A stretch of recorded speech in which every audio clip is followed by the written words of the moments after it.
Hey guys, I'm so excited to share this DIY vanity that I just made. So let's get started. I started with a piece of plywood that's white that I got from Home Depot. I had them cut it to size.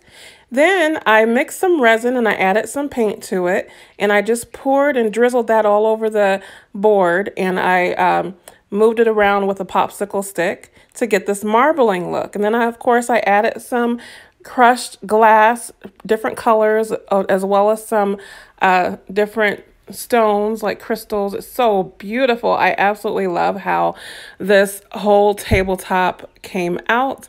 Then I had to work on the cabinet, so I bought two cabinets from Michael's. They were $40 each. There were a lot of pieces to it. It took about a couple hours to get it done. Then this is the final look. I did make this chair a couple years ago. It's upholstered, and also the mirror as well. I bought them both from like a reuse store and redid them. Love how this look came out. I'm so excited I finally have my vanity.